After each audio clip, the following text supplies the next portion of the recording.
Assalamualaikum warahmatullahi wabarakatuh. Bapak Ibu, mohon maaf atas keterlambatan video. Jadi tadi sebenarnya video ketiga dan keempat itu sudah saya buat. Namun ada peserta tadi pagi itu kebetulan ngechat saya, Pak, kalau bisa dalam menjelaskan jangan terlalu cepat. Jadi untuk video ketiga dan keempat tadi saya hapus dan saya mencoba untuk membuat video lagi meskipun prosesnya agak panjang. Jadi saya ulangi, tidak masalah. Saya coba untuk bisa menjelaskan secara lebih perlahan-lahan. Namun video ketiga tadi itu durasinya meskipun ngomongnya cepat itu sudah cukup panjang, sehingga dalam kesempatan kali ini video ketiga nanti akan saya potong menjadi dua bagian Bapak Ibu ya. Jadi video keempatnya tidak jadi saya share hari ini, kita akan lanjutkan besok untuk video keempatnya. Oke, masih kita bahas tentang PKB terkait angka kredit publikasi ilmiah. Nah, dalam kesempatan kali ini tadi kan sudah kita bahas terkait PKB itu ada 3 poin. Maka kesempatan kali ini saya akan fokus membahas terkait publikasi ilmiah. Jadi apa itu publikasi ilmiah? Seperti yang Bapak Ibu ketahui, saya rasa ini sudah tahu semua.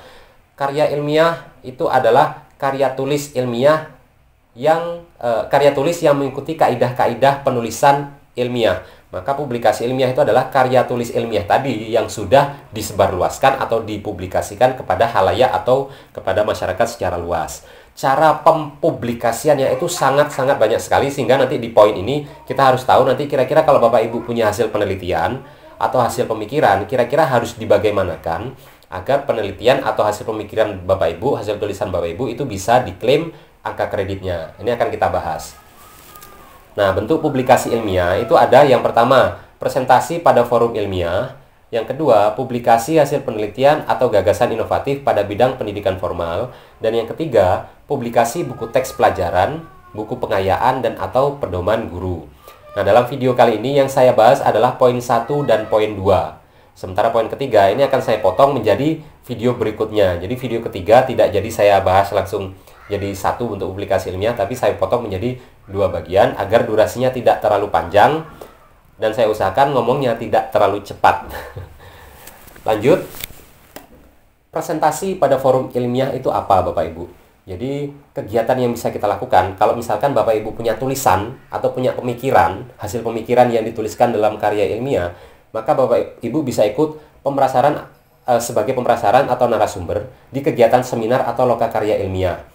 Biasanya kan banyak tuh seminar-seminar nasional dan seterusnya. Nah, seminar nasional itu tidak harus artikelnya dalam bentuk hasil penelitian.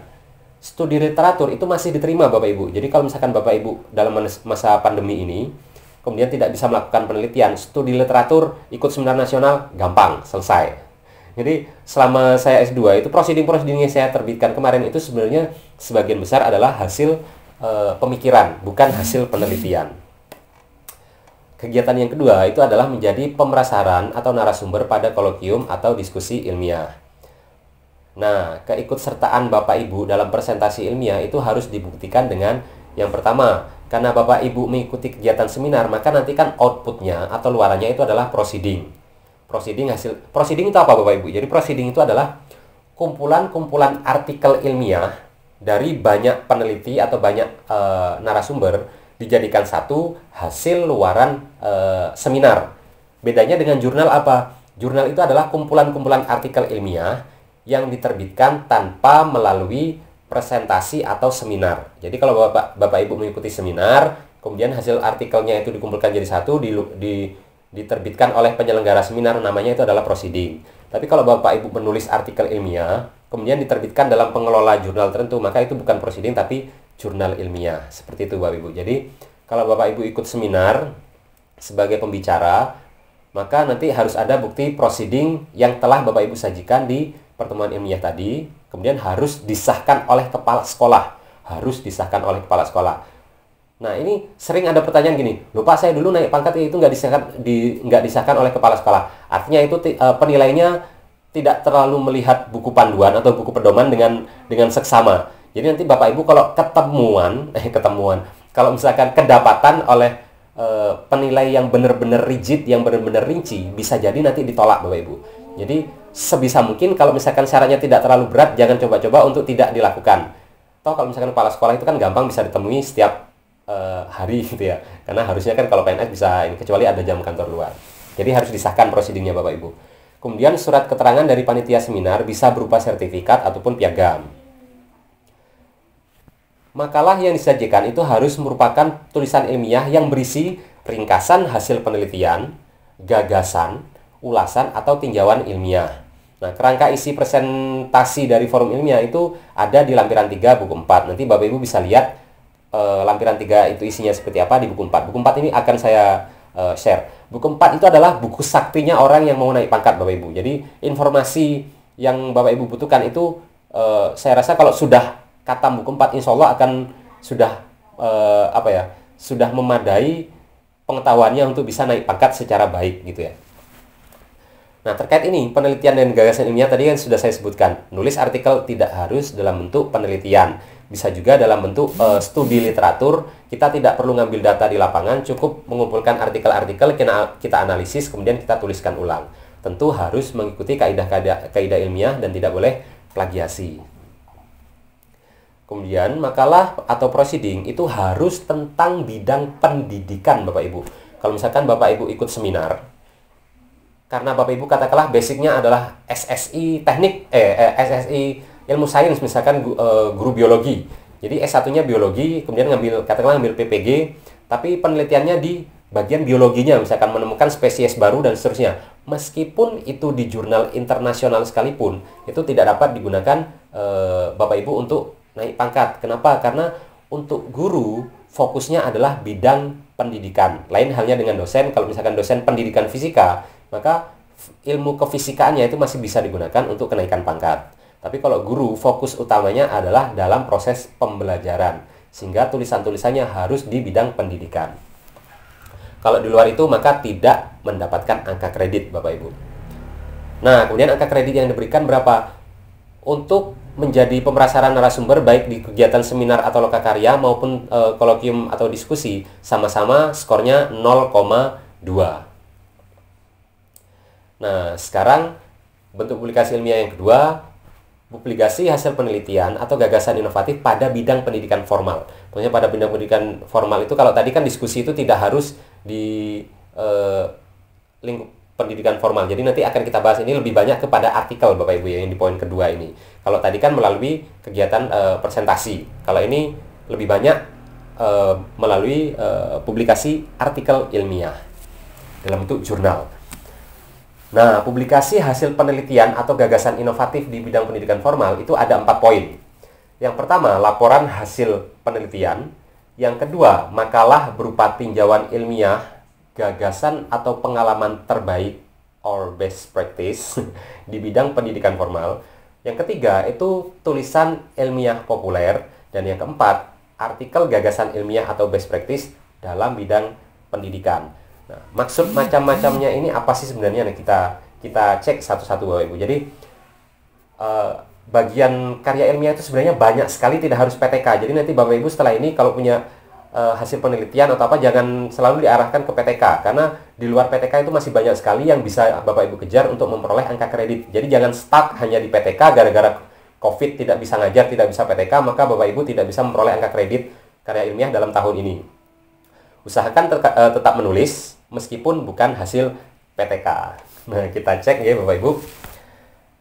Yang pertama kita cek adalah laporan hasil penelitian. Jenis karya tulisnya apa saja? Jenis karya tulis untuk laporan hasil penelitian yang pertama adalah hasil penelitian yang diterbitkan atau dipublikasikan dalam bentuk buku ber-ISBN dan telah mendapat pengakuan dari BSNP. Ini adalah luaran karya tulis yang luar biasa. Kenapa? Karena hasil ini seperti tesis atau ya skripsi lah, mungkin Bapak Ibu yang tahu ya. Jadi skripsi itu kan lumayan tebal. Jadi skripsi itu diajukan ke penerbit, minta nomor ISBN dan nantinya diakui oleh BNSP, maka memenuhi yang ini.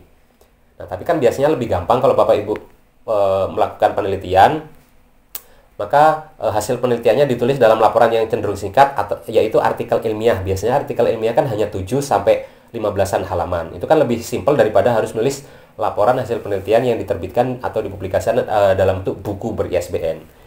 Sebenarnya ya tidak masalah kalau Bapak Ibu punya semangat untuk itu, saya dukung, semoga bisa lancar gitu Bapak Ibu, karena angka kreditnya ini cukup besar untuk yang poin A, tapi sedikit lebih menantang daripada yang di bawah-bawahnya. Kita cek yang di bawahnya apa.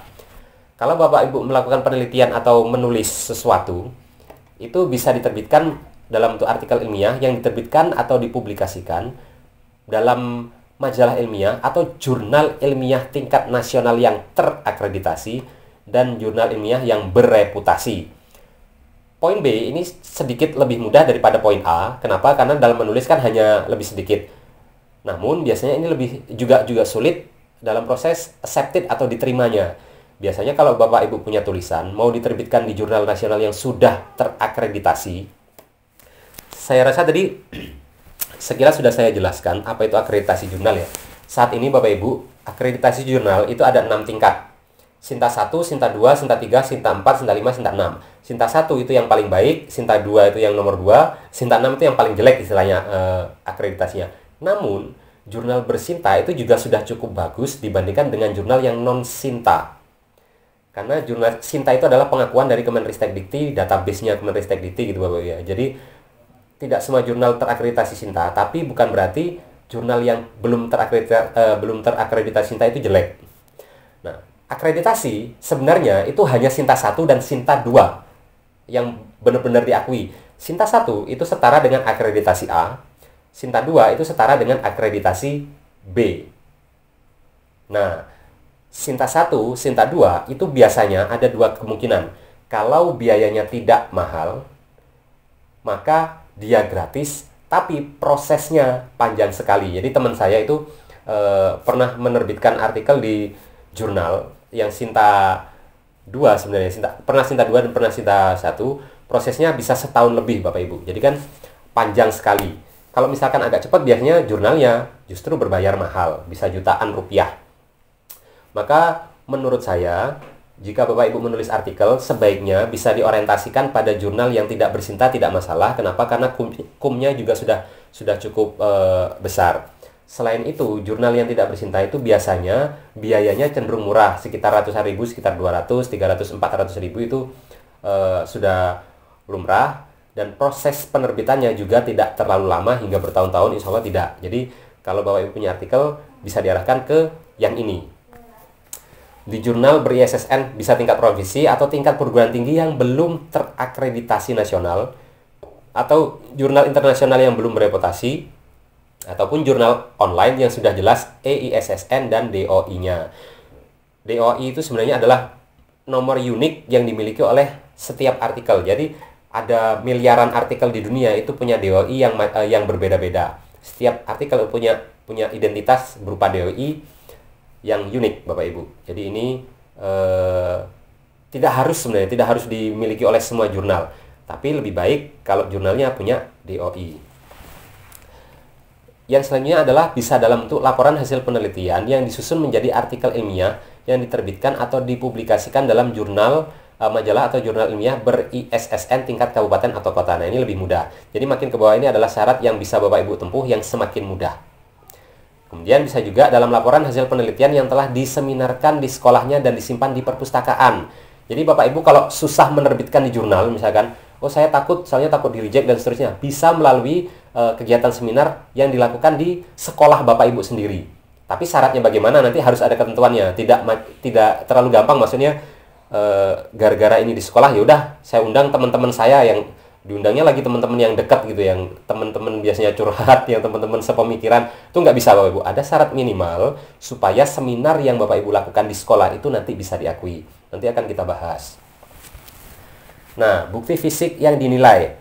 Untuk poin yang A tadi, kalau Bapak Ibu menerbitkan hasil tulisan atau karya Bapak Ibu dalam bentuk buku ber-ISSN, maka buktinya harus ada buku asli, atau boleh juga buku fotokopi yang menunjukkan adanya nama penerbit, tahun terbitan, serta nomor ISBN.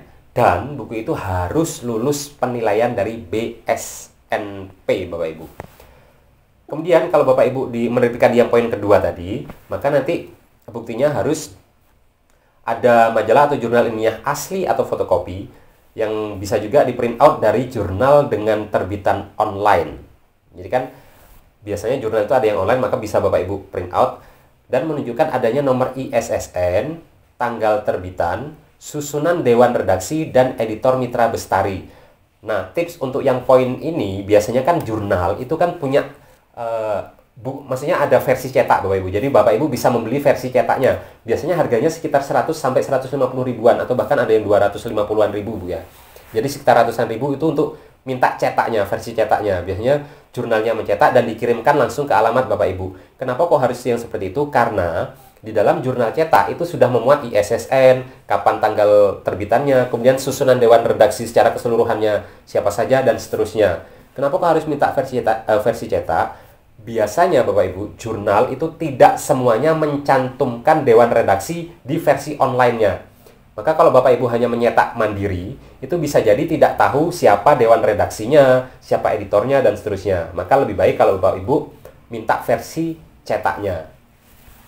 Kemudian, kalau jurnalnya itu terakreditasi atau internasional bereputasi, harus disertai dengan keterangan akreditasi untuk tingkat nasional dan keterangan terindeks untuk internasional. Nah, tadi kalau misalkan terakreditasi, berarti Bapak Ibu harus melampirkan sertifikat Sinta 1 atau Sinta 2. Kalau dia terindeks internasional, maka harus ditunjukkan bahwa dia terindeks Scopus atau WOS dan seterusnya. Nah, itu pengindeks internasional yang bereputasi.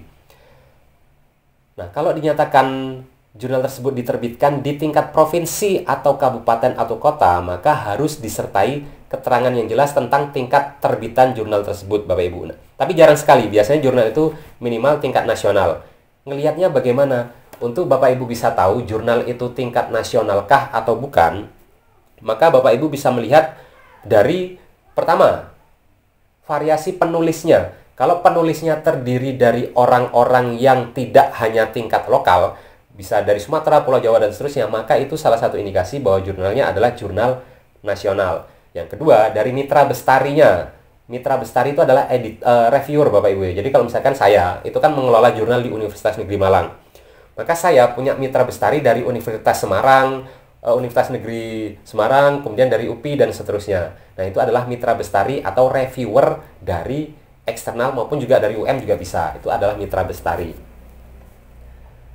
Nah, itu juga menunjukkan kalau dia adalah jurnal yang tingkat nasional. Kalau misalkan penulisnya hanya sekabupaten, kemudian reviewernya juga orang-orang yang ada di kabupaten itu, meskipun judulnya jurnal nasional, takutnya nanti makan tidak diakui kalau itu adalah jurnal nasional. Jadi salah satu triknya Bapak Ibu cek di tulisan itu ada nggak orang yang di luar provinsi. Kalau ada berarti itu lingkupannya nasional. Kemudian, jurnal atau majalah ilmiah ber-ISSN itu harus memenuhi syarat sesuai Peraturan Menristek-Dikti nomor 9 tahun 2018 tentang akreditasi jurnal ilmiah. Apa saja? Yang pertama, jurnal ilmiah itu adalah bentuk pemberitahuan atau komunikasi yang memuat karya ilmiah dan diterbitkan secara terjadwal dalam bentuk elektronik dan atau cetak. Biasanya jurnal itu ada yang 3 bulan sekali, 6 bulan sekali, bahkan ada yang setiap bulan. Di UM itu bahkan ada jurnal yang sudah Sinta 2, terbitnya setiap bulan. Tapi karena di situ gratis, terbitnya setiap bulan, seleksinya juga lumayan ketat. Biasanya beberapa bulan baru bisa diterbitkan. Syarat yang kedua adalah memuat artikel yang secara nyata memajukan ilmu pengetahuan, teknologi, dan atau seni yang didasarkan pada hasil penelitian, perekayasaan, dan atau telaah yang mengandung temuan dan atau pemikiran yang orisinil serta tidak plagiat. Jadi Bapak Ibu boleh menulis artikel ilmiah tanpa harus penelitian, namun tidak boleh plagiat. Jadi tadi sudah saya bilang, dengan mengumpulkan banyak artikel, kemudian kita baca, kemudian kita menemukan sesuatu yang baru, kita tuliskan dalam suatu tulisan ilmiah, itu bisa diterbitkan di jurnal. Hanya saja tidak boleh plagiat, harus diparaphrase.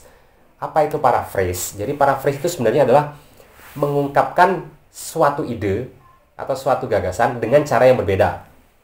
Contohnya apa ya?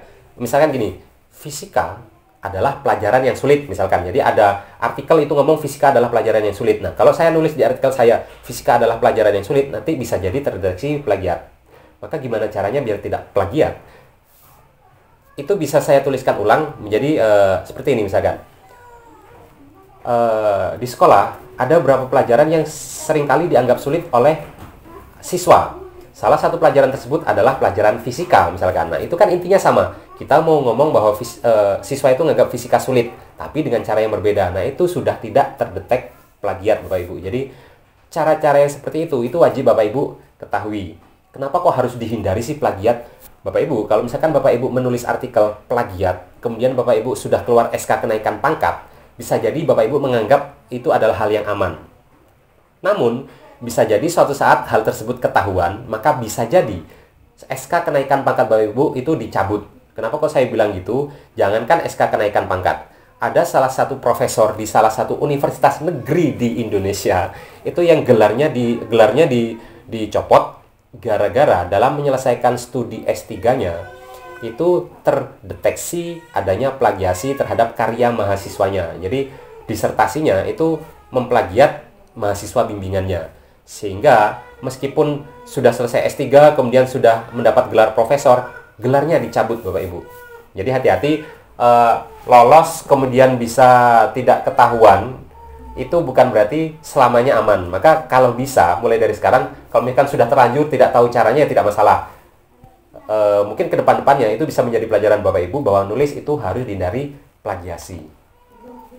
Yang ketiga, diterbitkan oleh perguruan tinggi, organisasi profesi, kementerian, lembaga pemerintah non-kementerian, lembaga penelitian dan pengembangan, kemudian lembaga pendidikan, perusahaan penerbitan dan atau badan usaha. Kemudian harus berafiliasi dengan perguruan tinggi, organisasi asosiasi profesi, kemudian kementerian, lembaga pemerintah non-kementerian, lembaga penelitian dan pengembangan, lembaga pendidikan. Maksudnya gimana? Artikel ilmiah itu biasanya kan Bapak Ibu taunya yang menerbitkan adalah universitas. Tidak harus Bapak Ibu. Jadi boleh sekolah, kemudian lembaga penelitian dan pengembangan, atau kementerian dan seterusnya itu boleh menerbitkan artikel. Bahkan Bapak Ibu yang bekerja di sekolah dasar, kalau Bapak Ibu pengen punya jurnal sendiri, itu bisa. Jadi Bapak Ibu pengen ngelola jurnal sendiri supaya nanti teman-temannya bisa menerbitkan jurnal di Bapak Ibu, boleh. Asalkan bukan individu. Jadi kalau menerbitkan jurnal secara individu itu tidak mungkin diakui. Seperti itu.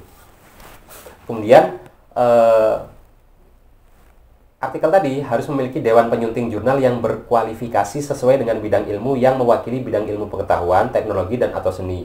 Jadi kalau misalkan kita ambil contoh, artikel Bapak Ibu kan pasti pendidikan. Menerbitkannya juga pasti di jurnal yang skop ilmunya adalah pendidikan. Maka nanti dewan penyuntingnya, editornya, kemudian mitra bestarinya itu juga harus berkualifikasi pendidikan. Ya bisa dilihat dari MPD atau apa gitu. Kalau misalkan ada jurnal pendidikan, mitra bestarinya katakanlah nama orang, kemudian SSI, MSI misalkan, itu secara kualifikasi tidak diakui. Meskipun katakanlah ngambil PPG itu kan nggak bisa diketahui secara jelas apakah dia berkualifikasi pendidikan atau enggak. Jadi sebisa mungkin cari yang punya kualifikasi pendidikan. Kemudian melibatkan mitra bestari berkualifikasi sesuai dengan bidang ilmu yang tadi sudah saya sebutkan di poin 4 juga tadi. Nah, bukti fisik yang dinilai. Selanjutnya, poin selanjutnya yang harus Bapak Ibu ketahui, harus menulis dalam bahasa Indonesia atau bahasa resmi PBB. Boleh bahasa Inggris dan yang lainnya yang merupakan kumpulan dari PBB. Tapi lebih gampang, ya pasti karena jurnal nasional harusnya bahasa Indonesia. Saya rasa ini adalah syarat yang paling gampang yang pasti Bapak Ibu bisa penuhi. Kemudian jurnalnya itu harus menjaga konsistensi gaya penulisan dan format penampilan. Jadi kalau Bapak Ibu menerbitkan di jurnal A, katakanlah terbitan Januari, formatnya begini. Terbitan bulan depannya, katakanlah nomor depannya, nomor berikutnya ternyata bentuk penulisannya berbeda lagi. Itu kan berarti tidak konsisten dalam selingkung gaya penulisan. Berarti jurnal tersebut bisa jadi nanti terindikasi tidak dikelola dengan baik. Sehingga sebisa mungkin Bapak Ibu menghindari jurnal yang semacam itu. Kemudian dikelola dan diterbitkan secara cetak dan atau elektronik. Tadi sudah saya bilang sebelumnya bahwa jurnal itu bisa diterbitkan secara elektronik saja maupun elektronik dan cetak. Jarang sekarang jurnal itu menerbitkan hanya yang versi cetak.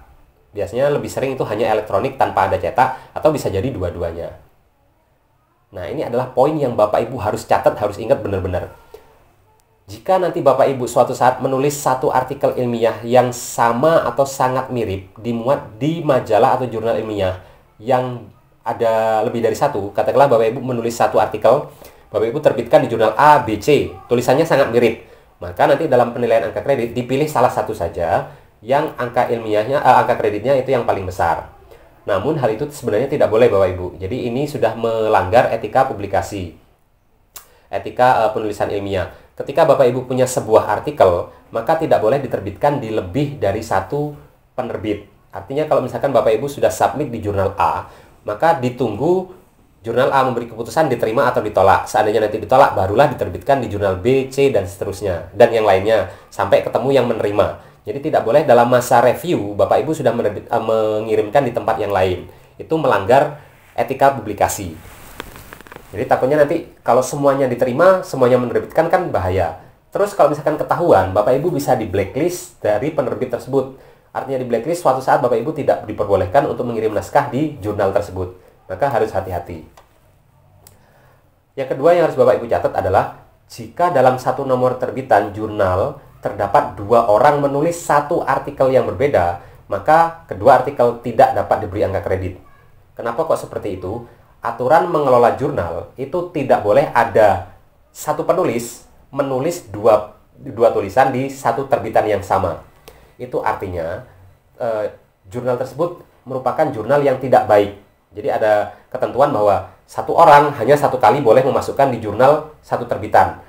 Boleh di jurnal yang sama, tapi harus di nomor terbitan yang berbeda. Misalkan gini, ada jurnal A menerbitkan di bulan Januari dan bulan Juli.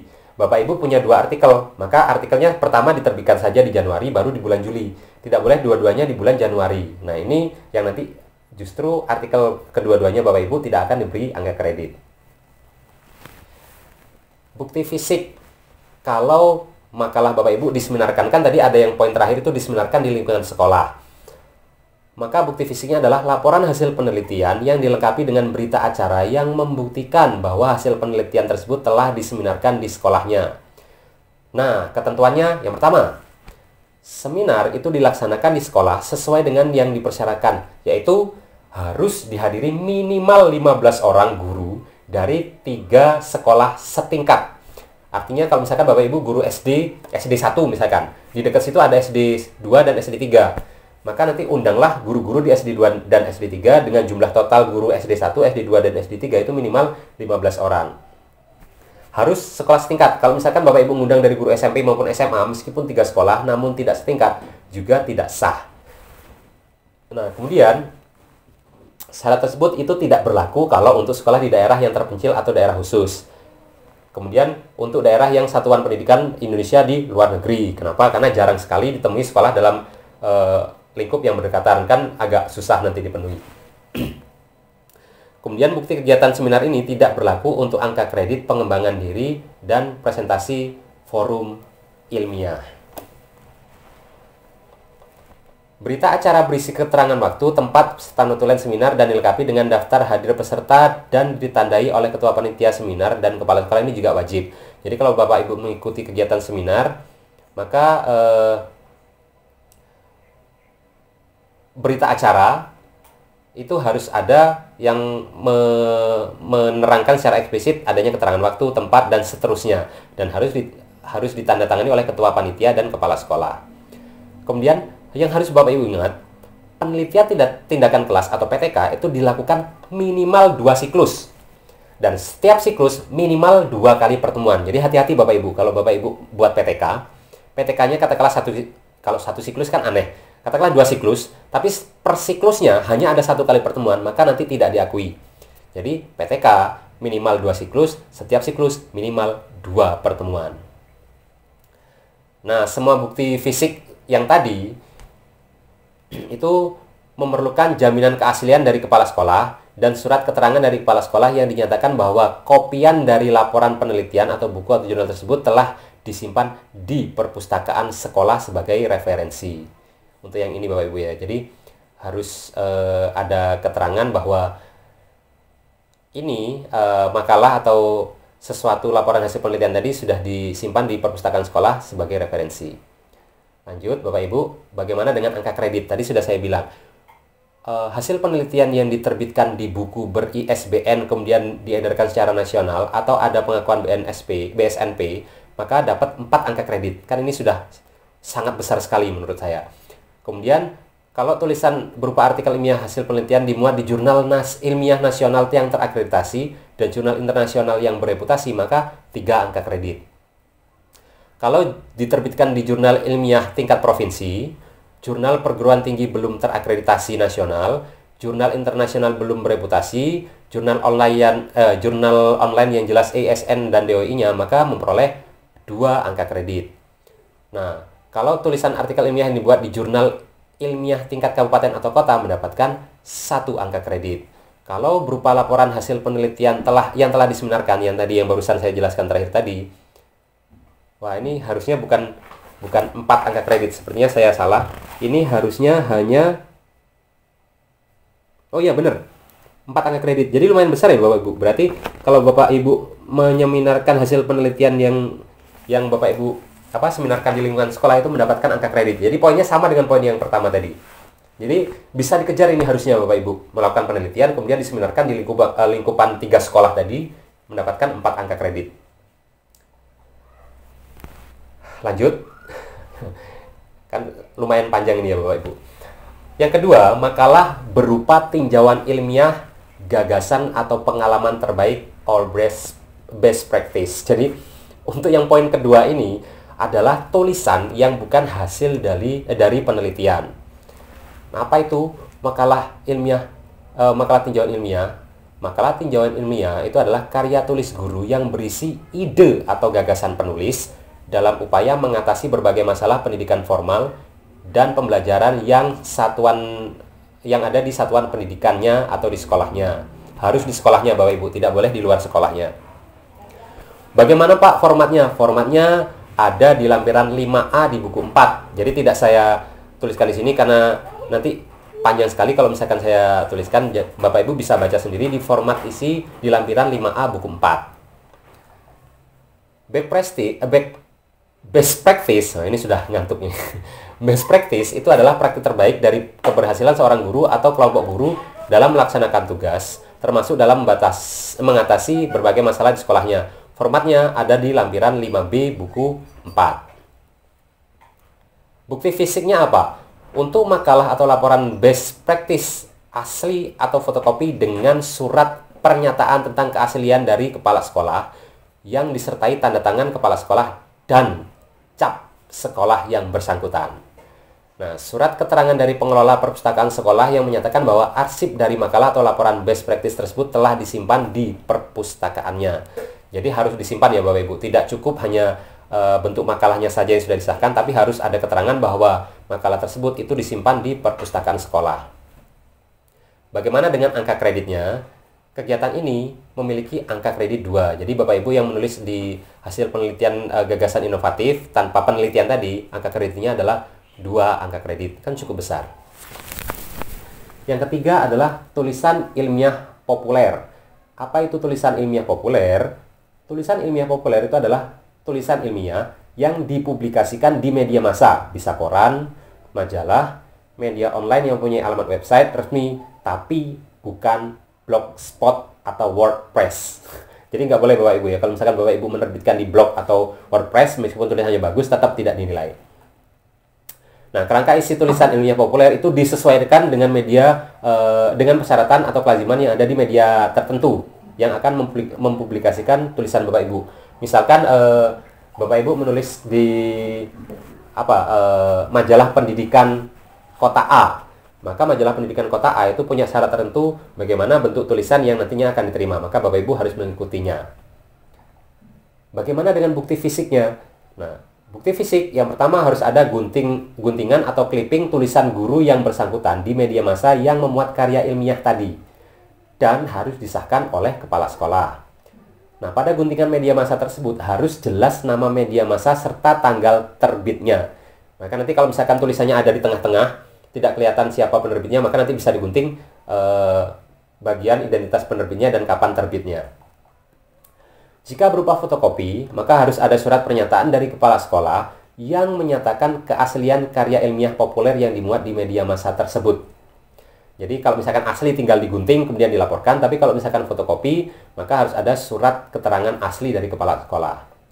Terus, jika tulisan atau karya guru dimuat dalam media massa online, maka harus ada print out bukti fisiknya yang lengkap dengan menunjukkan bukti nama media yang memuat, terbitan tanggal, dan harus dicetak dari halaman website resmi koran yang bersangkutan. Maksudnya bagaimana ini tidak boleh di screenshot hanya bagian tulisan Bapak Ibu saja, itu nggak boleh. Jadi harus dicetak dari halaman penerbitnya langsung. Artikel ilmiah di bidang pendidikan formal dan pembelajaran pada satuan pendidikan dimuat di media massa tingkat nasional itu memiliki 2 angka kredit, Bapak Ibu, kalau tingkatnya nasional.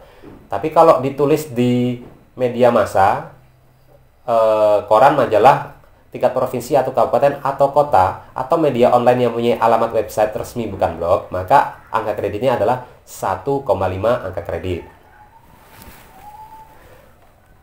Lanjut yang keempat, artikel gagasan ilmiah atau best practice dalam bidang pendidikan. Nah, artikel gagasan ilmiah atau best practice dalam bidang pendidikan itu adalah tulisan yang berisi gagasan atau tulisan ilmiah dalam bidang pendidikan formal dan pembelajaran di satuan pendidikan yang dimuat di jurnal ilmiah. Kalau yang tadi itu tidak harus di jurnal ilmiah, tapi ini bisa jadi kan Bapak Ibu menulis hasil literatur studi atau studi literatur yang ditulis dalam bentuk artikel kemudian diterbitkan di jurnal. Nah, inilah yang dimaksud. Jadi Bapak Ibu nulis dalam format artikel ilmiah 7 sampai 15-an halaman diterbitkan di jurnal tertentu. Nah, ini yang dimaksud sebagai artikel atau gagasan ilmiah atau best practice dalam bidang pendidikan. Artikel gagasan ilmiah atau best practice di bidang pendidikan pada umumnya itu mengikuti aturan dari jurnal yang akan memuat artikel gagasan ilmiah tersebut. Jadi Bapak Ibu mau menerbitkan di jurnal A, jurnal B, jurnal C, semuanya punya gaya tulisan macam-macam. Jadi bagaimana bentuk selingkung penulisannya itu disesuaikan dengan jurnalnya. Jadi buku 4 tidak mengeluarkan bagaimana bentuk formatnya, tapi sudah harus disesuaikan dengan jurnal masing-masing yang akan Bapak Ibu tuju. Format isi harus minimal ada pendahuluan, ini jelas. Pendahuluan itu menguraikan tentang latar belakang masalah, rumusan masalah, tujuan, dan manfaatnya nanti tulisan Bapak Ibu. Kemudian harus ada kajian teori, harus ada pembahasan. Nah, pembahasan itu yang mengemukakan terkait gagasan atau ide penulis dalam upaya memecahkan masalah yang berkaitan dengan bidang pendidikan dan pembelajaran di sekolah. Nah, pembahasan tersebut itu didukung oleh teori dan data yang relevan. Jadi harus ada hasil penelitian yang terdahulu, Bapak Ibu. Barulah ada kesimpulan. Jadi ini adalah format umum untuk artikel gagasan ilmiah tanpa proses pengambilan data di lapangan.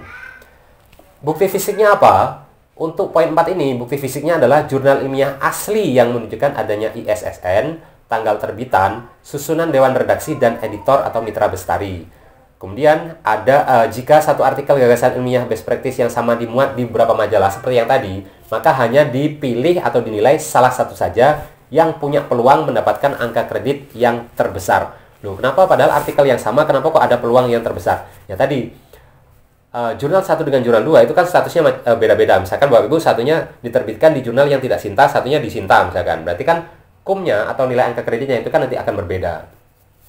Kemudian semua bukti fisik memerlukan surat pernyataan keaslian dari kepala sekolah yang disertai dengan tanda tangan dan cap kepala sekolah cap sekolah yang bersangkutan. Nah, perlu diperhatikan Bapak Ibu. Bukti fisik harus ada pernyataan keaslian dari kepala sekolah, kemudian ada tanda tangan plus cap. Itu kan seperti yang kemarin itu sebenarnya ada Bapak atau Ibu guru, saya lupa itu yang ngechat saya. Lupa, harusnya kan tidak ada syarat yang seperti ini. Oke, jadi yang saya sampaikan itu adalah yang sesuai dengan aturan yang ada di buku panduan kenaikan pangkat Bapak Ibu. Jadi dalam praktisnya bisa jadi penilai itu tidak meminta itu. Dan itu harusnya adalah salah satu kekeliruan dalam menilai angka kredit Bapak Ibu guru. Maka perlu hati-hati bahwa kalau memang ada teman Bapak Ibu yang tidak melakukan itu namun bisa berhasil naik pangkat, namun sebaiknya hal yang seperti itu dihindari. Kenapa? Karena kan tidak sesuai dengan panduan. Maka sebaiknya agar tidak ditolak nanti proses kenaikan pangkatnya, sebaiknya harus ada surat keaslian dari kepala sekolah. Seperti itu Bapak Ibu. Bagaimana dengan angka kreditnya? Artikel ilmiah terkait gagasan ilmiah atau best practice dalam bidang pendidikan tadi yang dimuat dalam jurnal, kalau jurnalnya tingkat nasional terakreditasi maupun jurnal internasional yang bereputasi, maka mendapatkan 2 angka kredit. Tadi kalau hasil penelitian itu 3, kalau misalkan tidak hasil penelitian atau hanya hasil pemikiran atau hasil studi literatur, itu mendapatkan angka kredit 2. Kemudian artikel gagasan ilmiah atau best practice dalam bidang pendidikan formal yang diterbitkan di jurnal nasional yang tidak terakreditasi atau di tingkat provinsi, kemudian jurnal perguruan tinggi yang belum terakreditasi nasional, kemudian jurnal internasional yang belum bereputasi, atau jurnal online yang jelas ISSN dan DOI-nya, maka mendapatkan angka kredit 1,5 angka kredit. Nah, kalau misalkan jurnal Bapak Ibu atau artikel Bapak Ibu diterbitkan di jurnal tingkat provinsi yang tidak terakreditasi, maka mendapatkan 1 angka kredit. Nah, itulah terkait seluk-beluk karya ilmiah untuk poin 2 dan poin ketiga. Untuk pembahasan terkait buku, bagaimana kira-kira format menyusun buku ajar, untuk modul bagaimana, dan seterusnya, angka kreditnya bagaimana, kemudian bukti fisiknya apa yang harus diperlukan untuk proses kenaikan pangkat, akan kita bahas di video berikutnya. Untuk video kali ini, saya rasa cukup. Semoga bermanfaat bagi Bapak Ibu. Silahkan dipahami dengan seksama. Mohon maaf kalau misalkan dalam penyampaiannya masih kurang jelas, sudah agak tidak fokus dalam menyampaikan materi, jadi agak belepotan. Sampai ketemu di video berikutnya. Saya akhiri. Selamat sore. Assalamualaikum warahmatullahi wabarakatuh.